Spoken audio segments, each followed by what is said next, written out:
Sorry, yeah, talk Joke's on you. Yeah, we still have Not like 1 we have minute. any real insights into the production. I've never seen this movie. I've heard it's really I read good, the book. I saw the miniseries. I saw the miniseries. I did see the miniseries. I We're watched talking about the miniseries. ABC miniseries, right? That would be great, actually. I just watched that. It was, Yeah, it's I thought that's what we're talking I just want to talk about that episode of The Simpsons. Yeah. I just wanted to talk about Room 237, the most ridiculous documentary ever made. Yeah. Well, that's not going to happen. I know. No. Tim's sitting next to me to keep me in. 12:30. We're going to start on time. Yeah. All right. Welcome to The Shining in Depth, ladies and gentlemen. We appreciate you coming out to the beautiful Sofitel Hotel today. We know it's a little bit of a trek from the other hotel. A whole 2 to 3 minutes for many of you. And, we know that you could have been eating something in Consuite or possibly taking a quick spin through dealer's room to buy another corset. So we appreciate you spending your time with us today. Or indeed an Animal Crossing meetup.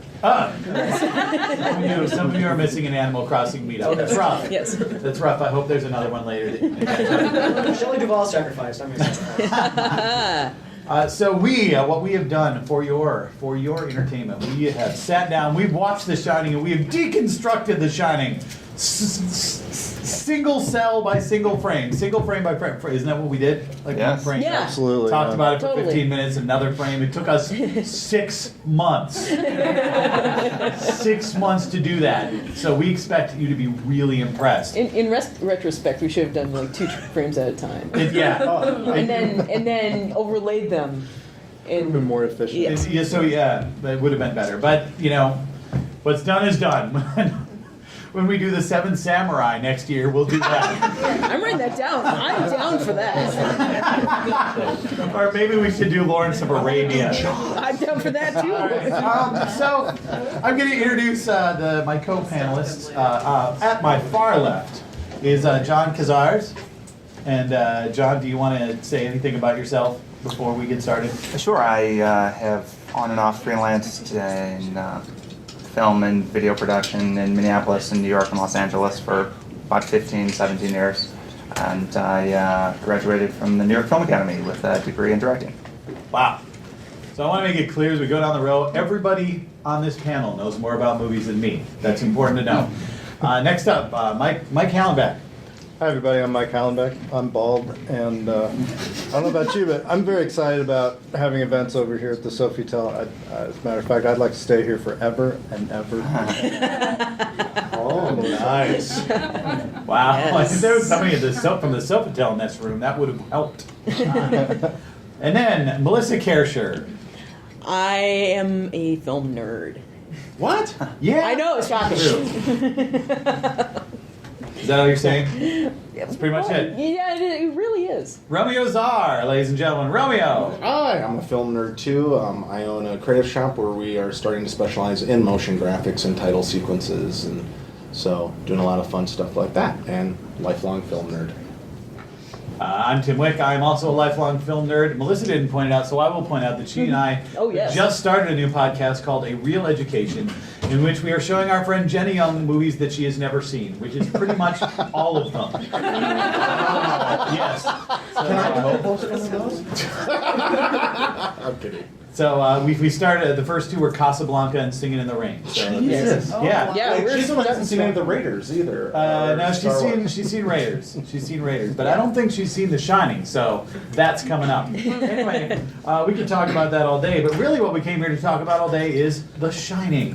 And to start, we're going to pass it on over to John. He would like to talk about the director choices. Who's the director again, John? I'm sure Stanley Kubrick directed the film. This was, I think, his first film in England. He had just come off Barry Lyndon, which was his most artistically satisfying film, but didn't do very well. And so then he said, fuck Hollywood, I'm going somewhere else permanently. The Shining, of course, was based off the novel. We're not really going to compare the 2 of them. That might happen inevitably, but we really want to talk about the movie. There's too much to talk about in a single 1-hour panel. We're going to try and get through as much as we can. But basically, director choices is what it comes down to. Directors make choices. Some of them are very, very simple. Is this guy going to wear the red shirt or the blue shirt? The blue shirt. That's a choice the director makes. Some of them are a lot more complicated, whether it has to do with the lens choice that you have. You break your lenses down into 3 broad categories of wide lenses, medium lenses, and long lenses. And generally what the 3 of them are, wide lenses create what's called deep space. If you point your lens and your camera at Melissa, she's in focus, so is everyone behind her, so is the wall. That's a wide lens. It creates this really deep space. Flat space is what you use, what you get when you use a long lens. Point your camera at Melissa, she's in focus, Mike's out of focus, everyone else behind her is out of focus. That creates this flat kind of space where the director forces you to look at what the director wants you to look at. Wide lenses generally are supposed to ease tension a little bit because you can choose what you want to look at because everything's in focus. Most directors bounce back and forth between mediums and wides and longs to give you a variety of feeling. Stanley Kubrick doesn't really do that. He mainly shoots with wide lenses. He wants everything to be in focus all the time. He wants you to look at whatever you want to look at. And then every once in a while he uses a medium lens. Now a medium lens resembles the human eye as close as possible. It's kind of, we generally look through a medium lens. He shoots mainly with this deep space unless every once in a while there's a close-up and then he has a medium lens. That's why when you hear, you'll never really see a film that looks like a Stanley Kubrick. It's true. He pretty much dominantly uses these wide lenses for this deep space effect. Well, Stanley Kubrick was first and foremost a photographer before he went into film directing. Right. So he was extremely aware of the technology of lenses. Right. He developed new lenses for Barry Lyndon just to be able to shoot by candlelight. So some other kind of choices, I just came up with a few random ones because these are all choices that the director makes, but in watching the movie, it kind of just flows in with the story, and a lot of people don't think, well, the director made that specific choice to put that there. Why did he do that?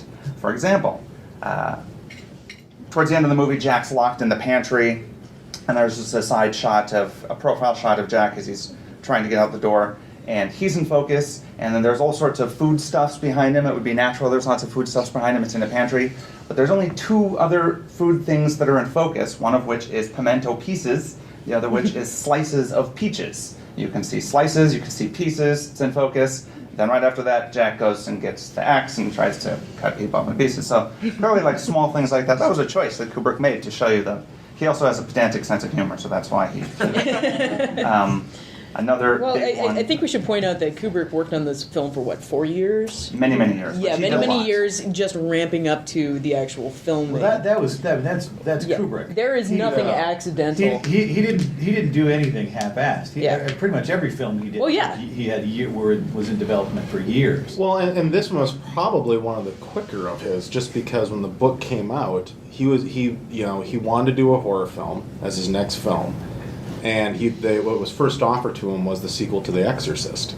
And he's like, no. And I wish. No, I want to see that. yeah, that would have been great, And I think he got The Shining as a manuscript before it was out as a book yet. Mm-hmm. And that's when he became interested in it and changing it all up and all of that. But it was pretty quick. I mean, because when did The Shining, the book on 4 years, very quick. Yeah. Well, the book came out in 1977, and the movie came out in 1980. So yeah, for Kubrick, that's pretty quick. That is pretty quick, yeah. Considering the next movie he made didn't come out till 1987. Yeah. So, anyway, it took him a year and a half or 2 years just to develop the screenplay, and then it took him about a year to shoot the film. And rewrite the screenplay. Which is a ridiculous amount of time. And there's kind of a famous story that, depending on who exactly you believe, one of the takes that he does in the movie, the famous scene where Jack is stalking Wendy up the stairs and she has the bat and she's slowly moving away from him. He shot that somewhere between 70 and 150 times. And that, if you think about that, it was on a track or maybe it was a Steadicam, but the shot of her backing up the stairs probably took 2 minutes, and I'm sure they shot on 1,000-foot roll, so you can probably get 4 takes per roll before you have to change the film canister.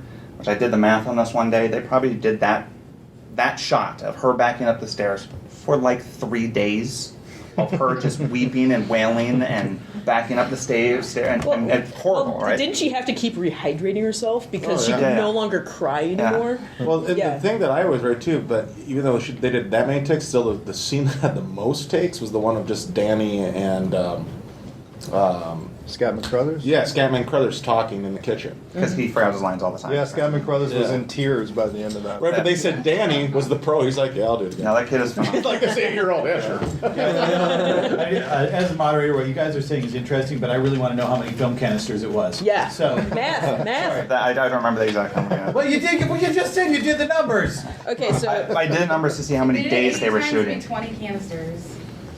There you go. Thank you. Thank you. So glad we have an In audience. a room full of nerds, in a room full of nerds, I knew somebody could figure that out. I appreciate that. So another big thing that he does, and these are all choices, is how do you shoot any given scene, right? The director mainly composes all the shots. The director of photography, depending how powerful the director of photography is compared to the director, can sometimes compose the shots, but usually it's the director. And in Stanley Kubrick, he composed all the shots. And the director of photography lights it and tries to capture it as best as possible. So what he does with his camera here is he employs this giant maze-like structure with Wendy and Danny. When you see all the shots with Wendy and Danny, they're playful, they go smoothly around angles, they're long tracking shots, there's multiple shots of Danny going around and around on the big wheel. You get all these shots with Wendy and Danny. Jack is basically filmed with pretty simple, standard, straight shots, sharp angles. If he moves from one place to another, the camera just slowly moves. There's not a lot of grace in the camera. And I think what they're suggesting is the interior of the overlook is also a maze, so he shot the entire thing like a maze. And as Danny and Wendy kind of dance around the overlook, lost, it's a maze, Jack is very familiar with it. He's very comfortable here, and so he seems to be the center of this maze where you don't need lots of roving shots because you're at the center, which almost seems to suggest that he's like the minotaur at the center of this labyrinth, and then he eventually has to purge the rest of the maze from his lair. So Kubrick does a lot of that. The other thing he does in this movie is the use of duality and mirroring effects. Not only in just the fact that there are mirrors everywhere, he doubles up a lot of things in ways that the book didn't even try and tackle. This is all Kubrick. So I made a list of some things. There's 2 interviews at the beginning of the film. There's 2 mazes. There's one inside, there's one outside. There's 2 different Grady's. A lot of people don't recognize that when they watch the movie. There's 2 separate Grady's. There's Grady from the 1920s, which is Delbert Grady. He worked in the hotel with Jack. And then there's Charles Grady from the 1970s. And he's the guy that axe murders his family. So that's 2 separate Grady's. There's twins, of course. There's 2 versions of the Hag. There's the old and the young one. There's 2 naked women on Halloran's, Dick Halloran's wall, which is a very strange thing. But there's lots of just doubles all over. Characters get the same lines. Different characters will say the same things. They'll just kind of repeat themselves over and over. The famous one, which you just mentioned earlier, is the twins saying, Danny, we want you to stay with us forever and ever and ever. And then almost the next scene or 2, pretty quickly after that, Jack also is telling Danny, I want to stay here forever and ever and ever. So it's even worded the exact same way. He does this all throughout the film. And all of these, I think, suggest that there are 2 separate Jacks. There was Jack, again, from the 1920s, and there's who lived his life in the 1920s, and he was the caretaker in the overlook. And then eventually he dies, and he's reborn. Same with Charles Grady. And that is why when Jack is shining, he shines a couple times in the movie, his shining all revolves around things that he remembered in the past. And the more he remembers about what happened to him in the past, essentially the more he goes insane and wants to remember and wants to live and stay in the past and stay in the hotel. So the more he shines, the more he remembers. And that's why I think there are 2 separate jacks, because there's 2 of everything. Trying to speed it along here, because I know we don't have... Wow. That's deep, Should we dude. open it up to comments between Sure, if there's any Yeah. questions Yeah, before we sure. move on to sound, yes. Were you talking about ways that Kubrick used the camera and ways that he composed shots? Made me think of this. Kubrick, not just in The Shining, but definitely in The Shining and some of his other films, he uses one-point perspective very Yeah. heavily in his compositions of his shots. And I was wondering if you or any of you would want to comment on that, how that might apply to any of the themes or ideas or plot elements of the Shining. To me, that's Well- always. Or if it's just aesthetic. It's an aesthetic from Kubrick. Yeah. Kubrick loved that one-point perspective, Yeah. and he used it all over the place. And I think it comes from being. I think it Okay, comes from hold being a on. photographer. Hold on. You were asking what it is? Somebody else? You were asking what it was. Okay, what one-point perspective is if you're looking down a hallway and if you take a photo looking down a hallway and the very center of the hallway is right at the center of the image, you see all the lines, like the ceiling lines kind of converge and the floor lines converge, and that single point, that is one-point perspective. If you had like two hallways that branched out at like a 90-degree angle, and you took a photo of that and you saw one going off this way, and then the lines converge at 2 different points, that's 2-point perspective.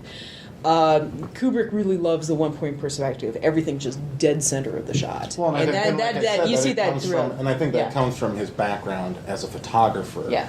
And always trying to, and especially because when he started out, his photography was man of the street beat, and so Oh, he yeah. always set everything up and try to get that shot. But a lot of photographers and cinematographers tend to do the rule of thirds. So Right. usually you Yeah. see things off center. Like you have 2/3 of the shot. There's your subject. Yeah, it's and then unusual. the- It's unusual to center the shot Yeah. that way. But Kubrick did it all the time. But isn't that kind of what makes The Shining a little bit more off-putting, in that everything is always so perfect and right there in the center? It almost puts you off for the whole film, because it's like, this is perfect. Why? Well, it's really symmetry. claustrophobic. I mean, Right. you get into the duality again, because Well, you well, see a it's shot of the typewriter and you see the objects around the typewriter in this beautiful symmetry. It still plays into that duality thing where you see mirror images on either side of the screen. And we'll talk a little bit more about that when we talk about the art design, because a lot of the choices, and directors do this, but Kubrick just did it better than everyone else. He makes these choices to subconsciously program you to feel certain things that has nothing to do with what's happening in the story.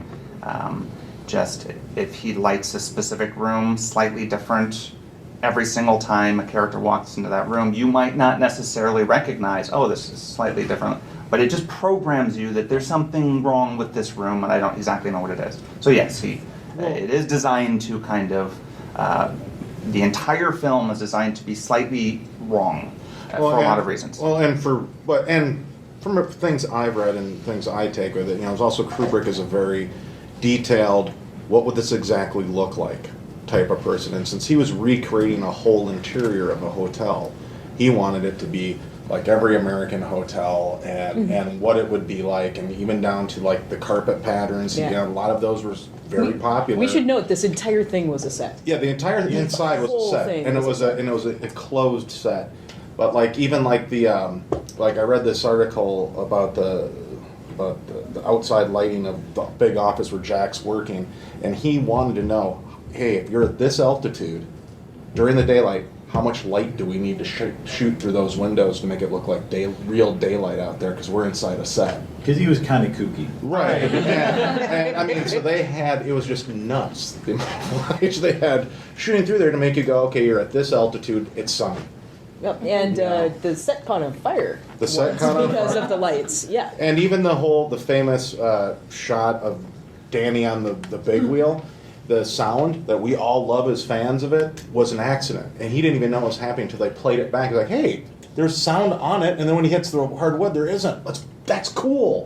But the cinematographer said, yeah, that was just a mistake. We weren't actually real. We didn't think like how that sound would actually be. That wasn't even part of our thinking. And it's this attention to Speaking detail of sound, that yeah. got them Yeah. to get Kubrick to fake the moon landing, by the way. Speaking of sound, our next topic is sound and music, and Mike, you are the man. Thanks, Tim. My pleasure. So, some facts about the soundscape from the film. My sources here are primarily this book that I highly recommend called Stanley Kubrick, 7 Films Analyzed. A better title would be Stanley Kubrick, 7 Films Overanalyzed, which is kind of perfect in this context. And also the internet, where you will never find any statements that are incorrect. Please forgive any mispronunciations that I'm about to make here. They will probably be legion. The most notable aspect of the soundscape is definitely the music. Wendy Carlos and Rachel Elkind originally were hired to score the film.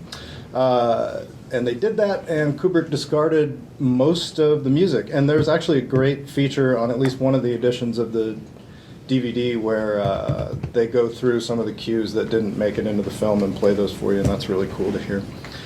Only 2 Carlos pieces remain. The first is the opening montage of helicopter shots. That piece there is based on Hector Berlioz's interpretation of the Dies Irae, used in his Symphonie Fantastique. Dies Irae means Day of Wrath. It's a 13th century Latin hymn used for centuries as part of the Catholic funeral mass.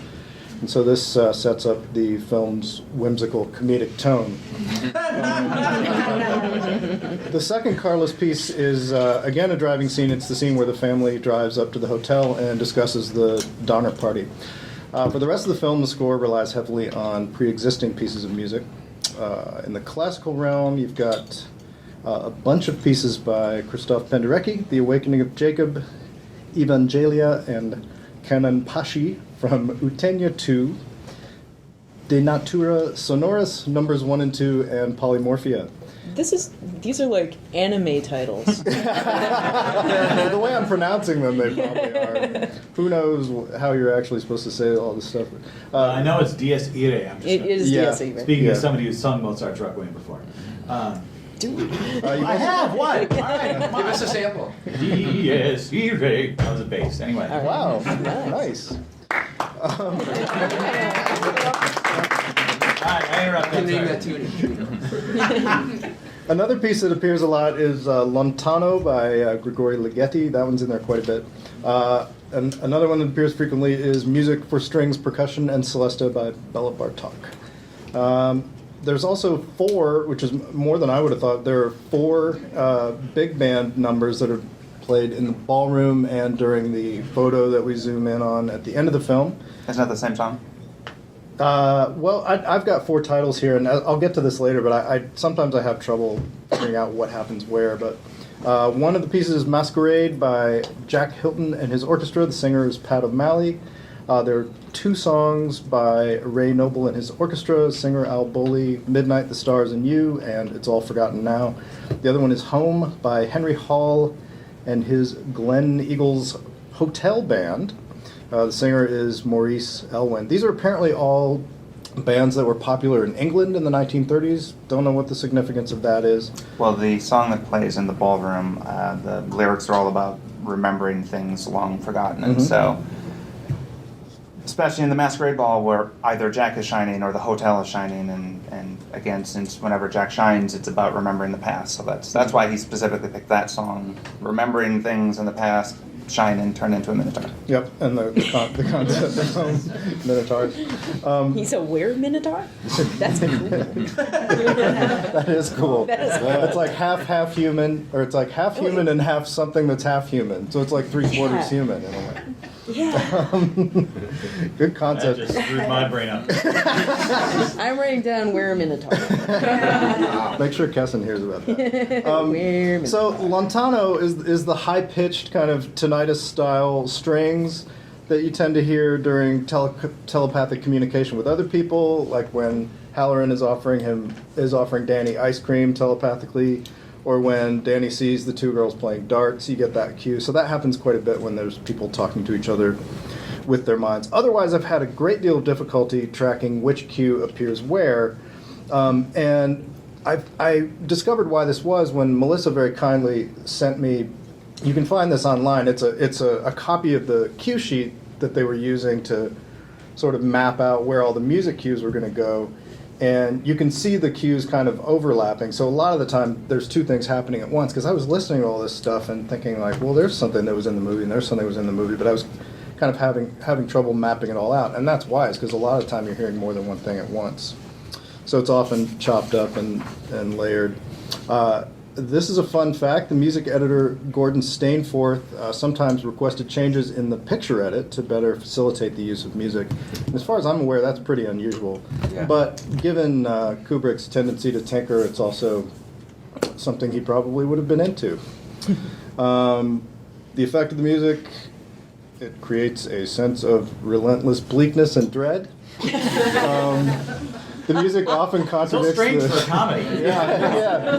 The music often contradicts the tone of what's going on screen, even when people appear to be laughing and having a good time, as during the snowball fight between Wendy and Danny. The music has these dark undertones to it. Well, that's because they do a shot of watching Jack. Yeah, because it's from staring at Jack's them perspective, right. as the Joker, essentially. Yeah. The soundtrack has been unavailable for a long time due to licensing issues. I'm not exactly sure what those issues were, but if you want the soundtrack as a complete piece, you kind of have to get the vinyl on eBay. If only there were some sort of electronic network that might alleviate this. Actually, now, what wasn't the discarded music by Wendy Carlos made into an album? Not that I'm aware of, but it could have been. Because I thought, I think I read that somewhere, that Wendy Carlos released that music that wasn't used. Sure. I know I That makes found the sense. theme, like the beginning theme, and I have it in my soundtrack. So whenever it kind of comes up in my, I'm just working, and all of a sudden I'm like, and I'm like, Jesus, oh God, yeah, right. And immediately starts flipping all over. And I started doing, Tim, where am I on this panel? So just quickly, the sound design aspect of the film, as far as pure sound goes, what I find is that there's a lot of repetition, which builds a sense of tension. There's a lot of repetitive sounds like the big wheel stuff that you were talking about. The typewriter keys, Jack throwing the ball against the wall, and the use of the heartbeat, which happens when Jack is going into room 237, and also when Danny is contacting Halloran when Halloran's in Florida. Another recurring element is the coyote and Roadrunner. We hear that 2 or 3 times, so there's pursuit and violence and stuff happening there.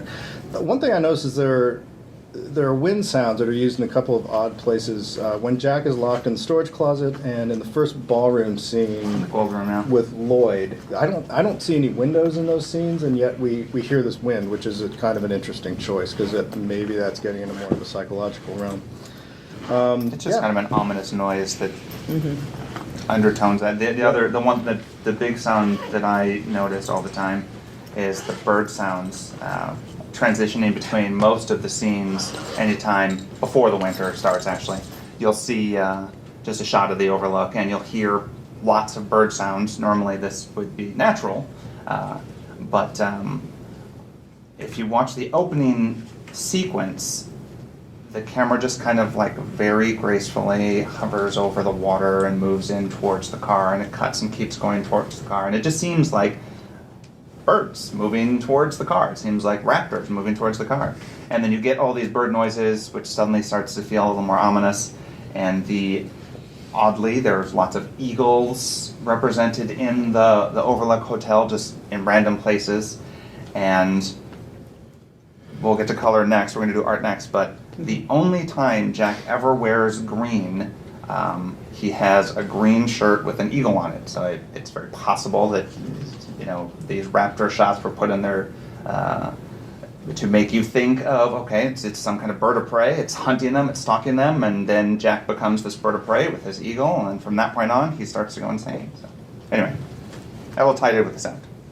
Any comments, questions about sound, music, before we move on to the next topic, which is not actually art direction? You're right, sorry. Well, we could Yeah. do art design. No, I've got a list. You're You're going to stick to it then. Okay. You guys put me in charge. All right, we'll talk about story. Melissa, Yeah, talk yeah. about the story. Yeah, I find the story especially interesting just because I think it's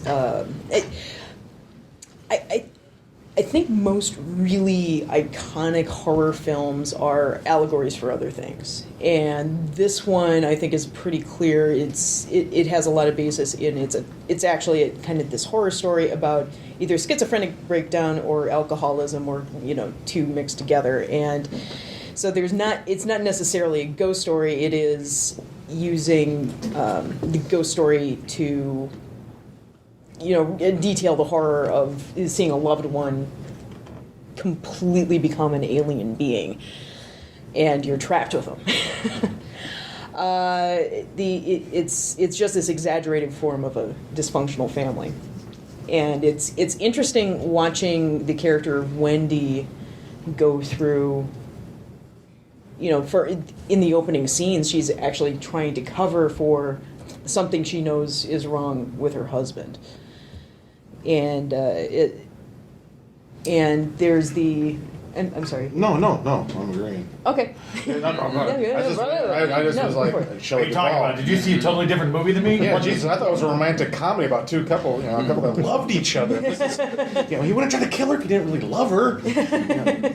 I agree. I mean, I think Kubrick just wanted to do a story. I don't think Kubrick could ever do just a straight-on ghost story, No. a straight-on horror movie. It's just not what interests him. But what interests him is human psychology.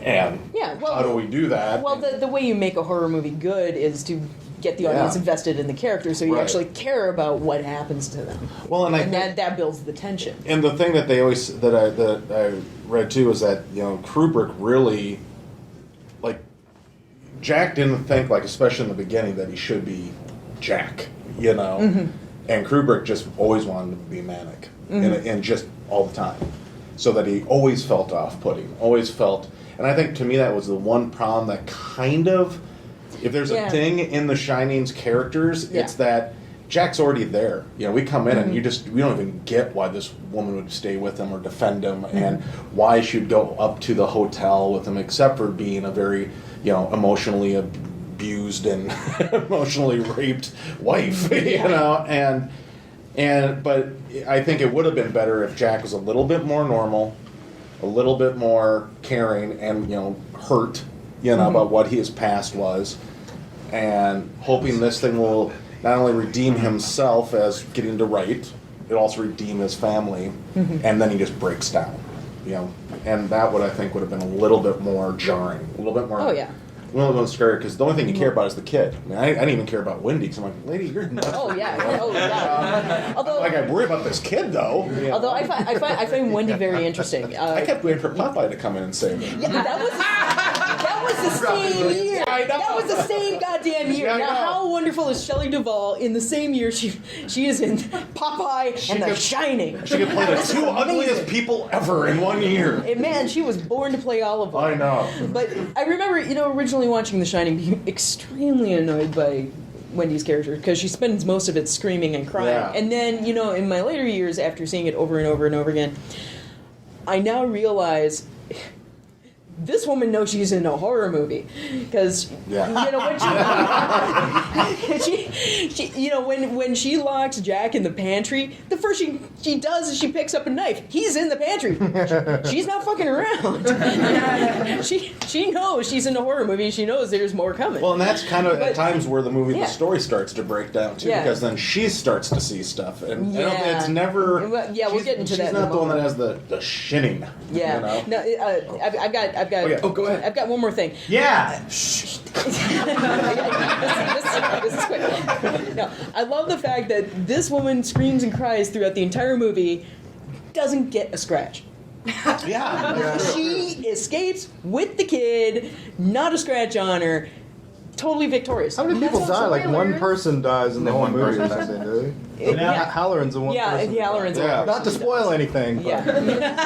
So what you just established is that screaming and crying is an effective defense technique. Well, and knives. That helps. Knives are handy. Yeah. Knives are handy. So, I'm sorry. I you had a something. question about something that you guys were talking about, the character development of Jack, and something you said made me think of this question, which definitely relates to the story. So Jack has his change in his character. He goes crazy. is it more, would you say, in your opinion or your assessment, and this is for everybody, is that more because of the supernatural elements at work happen in tandem with him happening to go crazy, or do the supernatural elements cause him to go crazy? Are they independent Those are or great causal questions. relationship? Yeah, and actually, I was just going to get into that too. Was he going to go crazy anyway? Here's the I think he thing. was crazy from the beginning. Yeah. I wanted the duality of the supernatural and the mental illness Right. working together to do what they did is what I'm curious. Now, here's the about. thing: is are there actually ghosts? Because every time you see Jack, well, almost every time you see Jack talking to a ghost, there's a mirror in the scene. So I think Kubrick was setting up that. I think a lot of this stuff was actually just in Jack's head. Now it all breaks down in the end Because now Shelley Duvall, Yeah, Wendy yeah. starts seeing it. Like at the end, And- she's like, she sees all these things. and there are a couple of things Yeah. like the keys show up in the door, Yep. which could be Jack, but he gets let out of the pantry. Yep, that's Who the lets him other- out of the pantry? Yeah, Right. that's the one. But there are only a couple of things like that. Everything else is plausibly happening in Jack's Which head. I've always read as this, is that it is a ghost story, but the way Kubrick would want to tell the ghost story is make it as more of a human drama and Yeah. breakdown, and have a ghost story affect a guy already breaking down. Yeah, I think. And then you could tell that story that way. I think my interpretation is that the ghosts are real, but the ghosts won't work unless they've got somebody to work upon. Right. And Yeah. that's kind of how You I know, felt about it. There is definitely, alcoholism is a big theme in this movie. We know that Jack is an alcoholic, or certainly has traits of being an alcoholic. Can I smell and we that know, scotch? and we know that there's no booze. We know there's no booze in the hotel. So we can, without saying too much, what Kubrick's told us is he's in a really bad place for somebody in his headspace. And now you put these whacked out ghosts that are gonna play with that dude's mind, and something's gonna go bad really, really quickly. And I think he gets ghost drunk, for Christ's sake. Yeah. He's drunk. So there's a couple of things. The first thing I wanted to mention, Romeo, you said how you would prefer Jack be sort of an everyman, and more like the audience entry point, and then you follow him along. It's also, I personally, Melissa knows this, I kind of like this sort of like the justice sort of way. It's like, this guy's an asshole, I'm not going to care if he gets offed at the end. Oh, I'm actually really hoping that somehow he gets offed at the end. So maybe it could be. Did you say gets off or gets Yeah, off? that- Oh, Jesus. Wow. I was hoping That's it was a gonna say different that. panel. That's the shinning. Yeah, that's the shinning. Yeah. With Kubrick, you could be like, he's like, so what exactly is he trying? What story is he trying to tell you? Where does he want the audience to be? Maybe he wants the audience against the main character right away. If the one thing I've always loved about all Kubrick films, and if you look at the way Kubrick always portrays essentially normal people, like, and especially normal people in power, like when Jackson is interviewing, how very stilted the conversation kind of is. You can see that down in Dr. Strangelove. You can see it even in Clockwork Orange. It's almost like he just puts this very authoritarian A to B conversation when it's somebody in authority, and it's almost a little quirky and awkward. And he's always kind of done almost like the 1950s. It's like that's the 1950s in him. But when we rewatched the one thing when they were in the interview, the only thing I could think about, like, I don't know if I'd hire that guy unless he is literally the only guy coming up for the interview. And even then, that's going to scare me a little bit more. And the one touch I always liked is in the interview scene, the guy sitting next to Jack kind of gives a look to Jack like, oh, you're going to do that. Like, almost like, sweet, it was going to come down to me if somebody didn't come up here for a damn interview. I think as far as are they real ghosts or not, there seems to be a principle of activation of triggering that happens. Like the ghosts need people, like, not just to work on, but they need people The to mental barrier create has to be them. crossed. Yeah, because there's It's this a whole conduit. there's this whole sense that what Danny's picking up on in the past is this kind of residue, like burnt toast, like Halloran says, this residue of really strong emotions that have happened in the past. And so that's kind of what he's connecting with. So that to me And seems he's to be where the sensing his psychological dad aspect going, works. starting to go nuts. Yep. He knows something bad's going to happen with dad. Yeah, You so know? so it Which is is kind a- of that generated is a by the horror people story, in too. the first Well, place. yeah. you I mean, know. think about it from a Seems kid's to be. point of view. Your dad is going nuts, and you know it. You have some way of knowing your dad is going to go nuts and try to kill you and your mom. You know, because you've Gosh, seen I it. knew that. You know. And, well, let's That just got take this dark. to a real fucked up place. But no, and that is a scary thing too. I mean, but so are we done? What is Yeah, your we can move on to Okay. art design. Can we move on to the next topic, which is art design? Yes. art design? All right, let's do that. Except I don't have anybody in charge of that. Yeah, That's we're, fine. it's a well, it's a free for all. Oh, it's Yay! All play. The one interesting thing I'd like to say about that I read about the art design was that in the book, you know, the hotel's built on an Indian graveyard. Well, in the movie, that wasn't happening. So the reason why you see so much Indian artwork everywhere, that was Kubrick saying, "Okay, I'm going to put that in there since there's no graveyard in my." I think it is yeah, in the movie. They mention it in the movie. Yeah, but he didn't- it's a red herring. It's a- It does- it's a- But rumor. in the DP was talking about it in this interview, saying that since it's not a big deal, we just wanted to Oh, really that's how put they that bring it through up. it to really make it go, okay, this is kind of our reference back to it. Is that like an '80s horror movie thing? Indian graveyards. Yeah, Yeah. I guess That's so. a trope. And the other thing was that Kubrick literally sent out people around America taking pictures of every hotel room because he wanted it to be kind of a cross culture of almost all these different hotel rooms from that era. And so he was just very exact. He wanted to make a realistic looking hotel that people would buy as this one, you know. And Well, he also has lots of clashing, garish, unusual things, and they're usually surrounding Jack. and it's the 80s.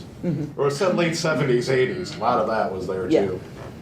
How much do you love I broke that down carpet, the man? costumes the last time we watched it to see the transition of color in their costumes. And basically, Wendy always wears kind of blues and browns. She's the only character that ever wears green, except for that one exception that Jack has the green eagle shirt.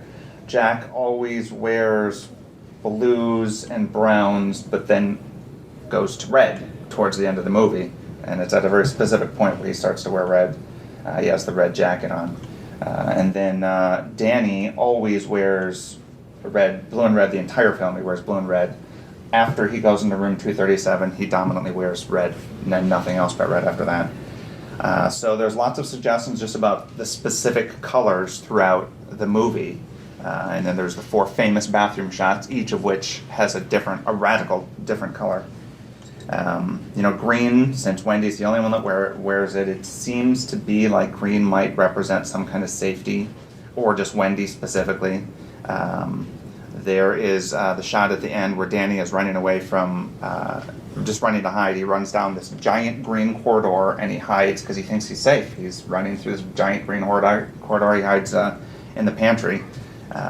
The green bathroom is the room 237 bathroom, and that's where Jack goes in and gets attacked by the hag, which could certainly be read as the hag is mocking Wendy's mother figure, and you think you're safe in the green bathroom, but no, you're wrong. This thing is going to attack you. So, yellow, I think, is clearly madness in this movie. The twins are murdered in a bright yellow hallway. Jack and Wendy live in and once they're in the hotel, they have yellow wallpaper and yellow doors. Grady spills this obviously yellow liqueur all over Jack, and then they go into the red bathroom, and then Grady's like, and now you really, really need to listen to me. And at that point, Jack just goes over the deep end. Red is probably some kind of just remembering, shining, death, violence. I mean, there's red everywhere, and it's never good. And Dick Halloran, who wears blues and browns throughout the whole movie until the very end, where he unwisely puts on a red shirt and gets killed. I think that they have these Clothing specific choices matter, people. they have these specific color patterns throughout the whole film. The other one I noticed is Kubrick frequently frames Wendy in front of white. There could only be a small sliver of white in this room, and everything else is a different color. And anytime it cuts to Wendy, she's in front of this white background, probably suggesting that she's some sort of safety angelic figure. Even in scenes where you're like, how's he going to slip white in there? There's Jack has this dream where he axe murders his family, and he's screaming, and she runs down to him, and there's lots of browns and oranges in this room, and she leans down next to him, and they have this conversation. Anytime it cuts to her, sure enough, there's just this strange little white portion of the wall. So yeah, she's framed in front of white a lot. And then in the white bathroom is where she is attacked. So now she's always framed in front of white. Nothing bad ever happens to her. She's perhaps this angelic-like figure, or at least mother-like figure.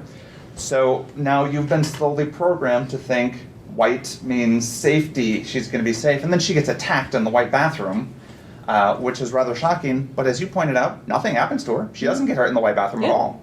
So... yeah, she gets some good hits in on Yeah. Jack as he's Thank threatening her. goodness she wasn't in the green bathroom. Though. Yeah, really. That's the problem. Wow. And also, For me though, I think some of that's, it's reading into it. I mean, to me, Yeah. I think a lot of it was, this is, look back at hotels in the late 70s and the 80s in America, and you're going to see a lot of those different matching colors everywhere. And not to say that he didn't plan out the colors, because he was planning, but I think... He planned out the colors because he was Stanley Kubrick. Right, and he's like, here is, this is exactly the way it would look, because he's going to be the exact man about everything. Yeah, I definitely agree with that to a certain degree, but there are motivated choices. yeah, For he's example, sure. I It's think so it'll be- methodical. It's hard you to make a think- choice. like that You would make be a an choice to accident. have it daylight, so blue light comes they spent- through the window, and then you go, they well, of spent- course blue light comes through the window. It's daylight. Right. Fair enough.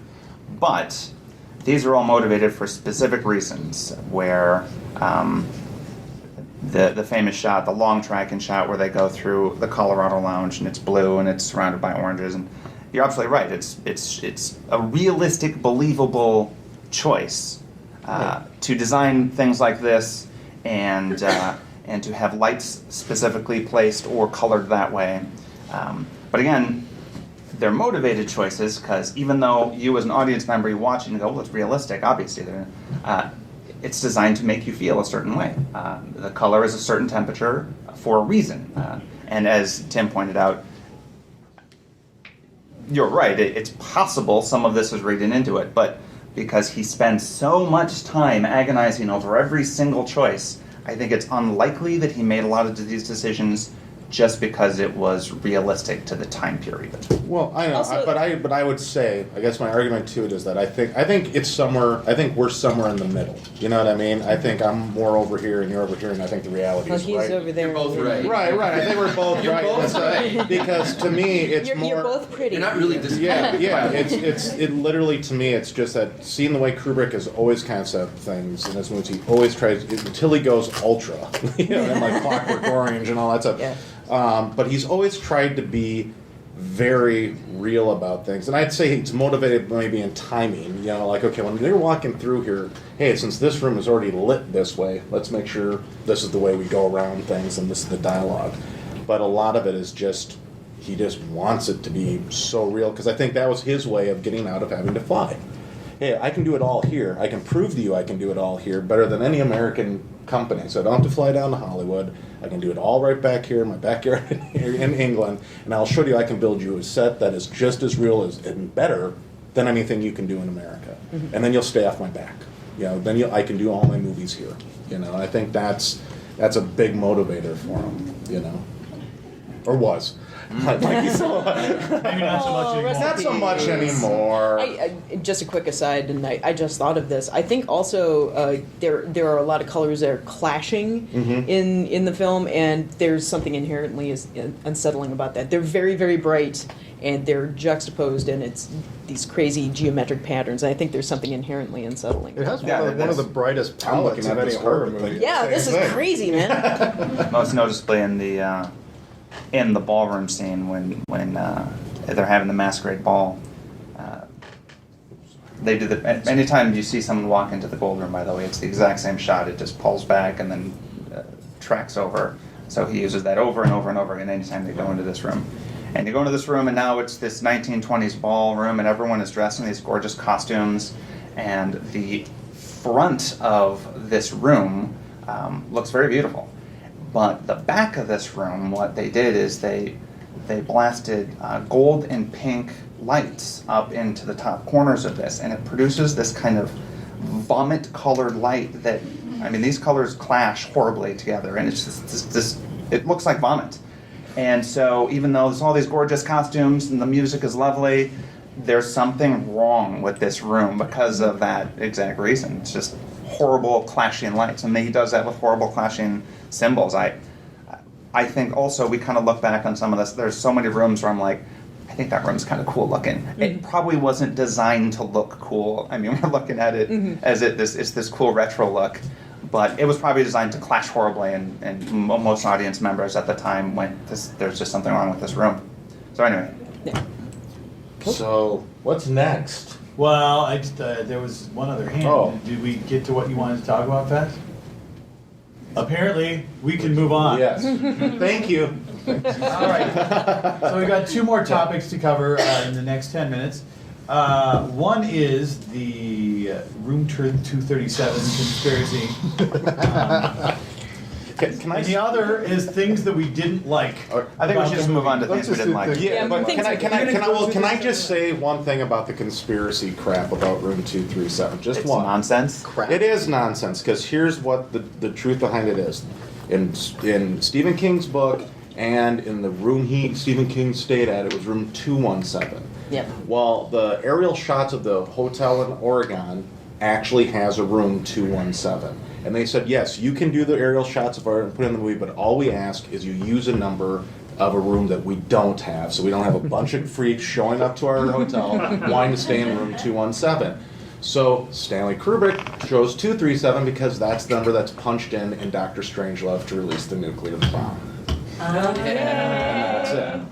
See, What does the I'm just- conspiracy hypothetically say? What do they claim? Well, the there are a conspiracy whole is bunch it's of them. everything about moon landing. that Kubrick he shot faked the the moon moon landing. landing. That's this allergy. It's all about the white man killing the Indians. It's you go down the line. 237 is like, it's like 237 somehow is the circumference of the moon or Yeah. something like that. Danny's wearing an Apollo rocket Just- sweater yeah, when it he walks Depends on down the what hall. unit you're using, but that's With you accurate. If you're ever in the mood for just to be shit-canned and watch the most crazy conspiracy documentary about this movie, just rent Room 237. I'm Oh, gonna. that documentary is about the conspiracy. Yeah. It's all conspiracy It's theories. insane. There are like 5 different If you're not, conspiracy if you're theories. not, yeah, if you're not laughing within about 5 minutes and going, "What the hell am I watching?" I thought Then this there's was something wrong with your brain. No, it's not. It's not actually about the film. It's about these conspiracy theorists Okay. that have all kind of. I'm going to this quickly film. plug a 3:30 panel in Atrium 4 called "It's a Conspiracy," where me, Molly Glover, Nick Glover, and Jeremy Stomberg will be improvising conspiracies for the entire hour. So, I have a conspiracy about The Shining. what's that? Okay, so Danny's wearing that blue Mickey Mouse shirt Yeah. that looks like Mickey Mouse has hypoxia. Uh-huh. So I think that means that Kubrick secretly filmed snuff films for Disney. Ooh. And also, Walt Disney is in the cooler. Of the hotel. You see, this is how that panel is going to go. Yes. All right. So, things we didn't like. Things we didn't like. I think we kind of had touched on a few, because there's only 2 things that I think. Well, there's one thing that I feel really doesn't work, and some people are with me and some people aren't.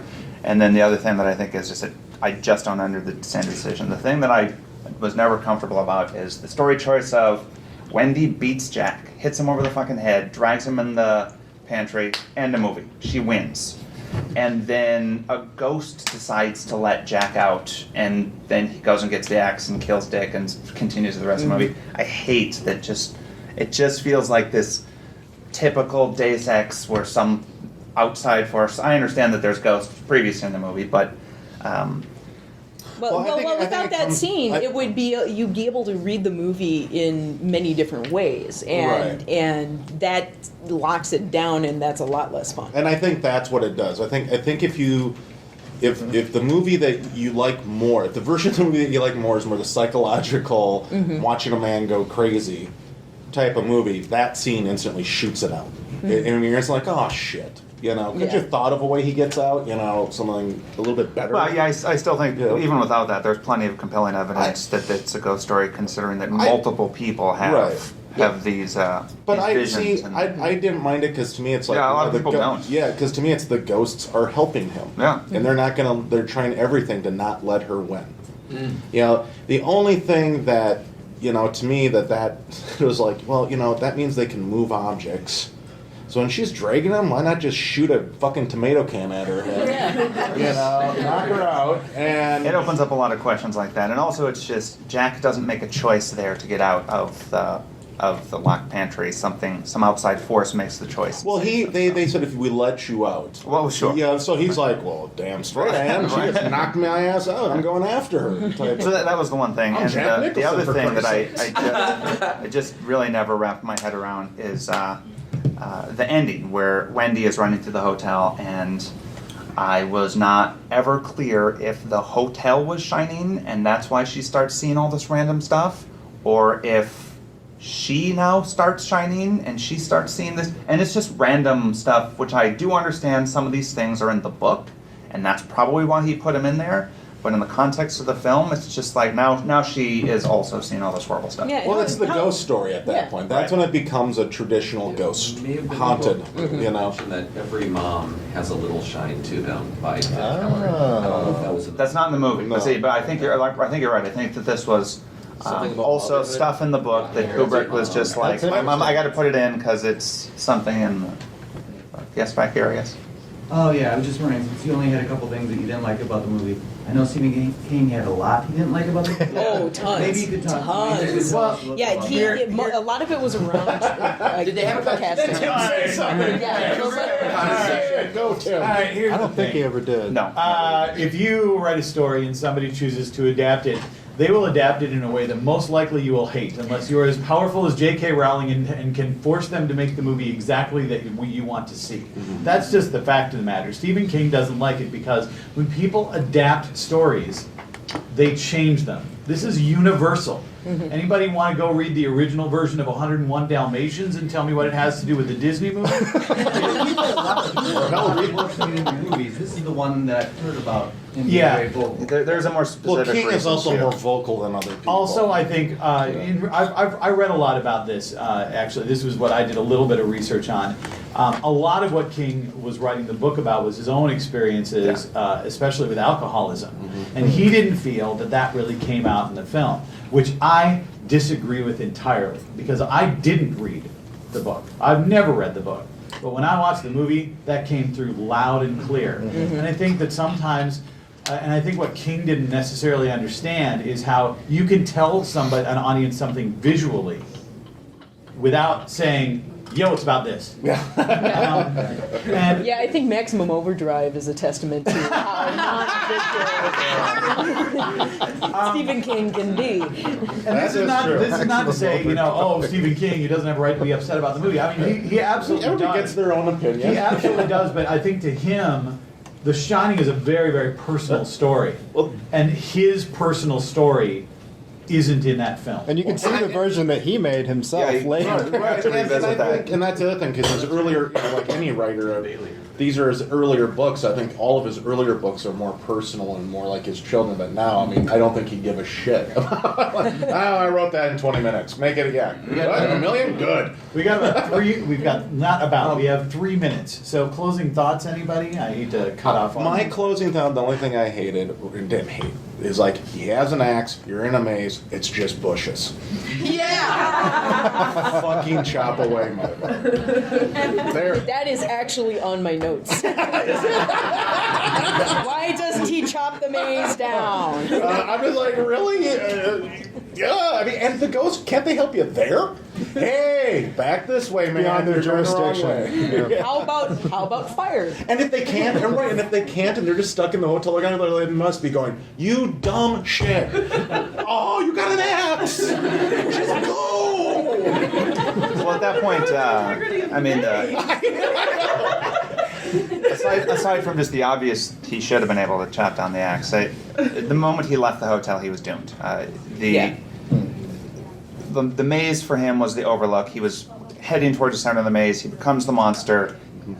Once he's the caretaker, they never show him outside the hotel at all because that's where he's remembering the past. So the moment he left the hotel, he was doomed, and it wouldn't have mattered what he would. That is. Well, and they show Wendy and And They show that Wendy and Danny outside. And Danny outside, and they're comfortable outside. Yep, they're comfortable, they're Jack playful. never- once Jack gets into that hotel, he never leaves. So yeah, you're right. The moment he leaves, it's like whether or not, even if you chop down the bushes, it wouldn't have worked. Right. But still. And I don't know. Here's my answer to that. It's way cooler to watch the camera. Well, watch the guy going like this It against is, the but bush. you have to admit, like, it's really like, oh my god. It's Wow, that's great cinema. It's that crescendo happening, and I bet you anything, because I was too young to see this in the actual theater when it came out, but I bet you that lash out and switches to daylight, and you have that crazy frozen look. I bet you it was like, and because it's kind of a funny shot. It's almost like Jack going, I don't know, he doesn't look dead. He looks more like Jack. Anybody else? Quick final thoughts. I feel like the tone of the film. I don't, and this definitely comes through in the music. But I feel like the music, especially, kind of like hits at 11 and sort of stays there. I don't feel like there's as much of a build, even generally in the tone as there could be. Yeah, It's the there's same not with a whole lot of build in the movie really, because you start with Jack Crazy and you start with the music. There's no, if you really think about it, there is no character arc really in this whole movie. Yeah. It's Jack Crazy in the beginning, Jack Crazy at the end. Kid has the shine in the beginning, shining at the end. Mom kind of creeped out like, oh, in the beginning. She's like, Danny at the end, and they drive off. It's the same damn all the way through. So maybe apparently Scott we did this McBrothers. whole panel about a movie that's crap. Is that what I'm doing? It's a good movie. Why am I even It's here? a great movie, but when you like, that's my thing. You can break down the greatest of movies and go, what the hell did they do that for? Every movie has Well, that. right.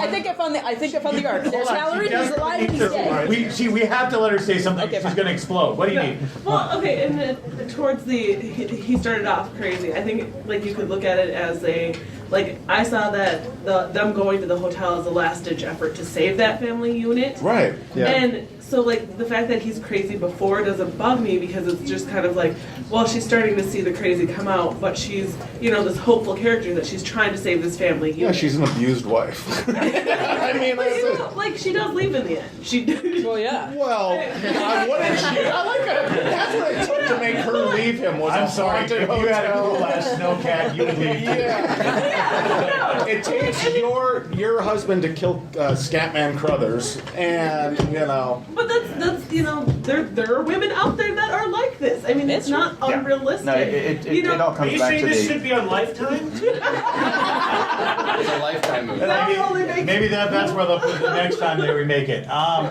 right, so we have done. It's been an hour. Thank you so much for coming. Listen, I have to get back across the street for another panel. So.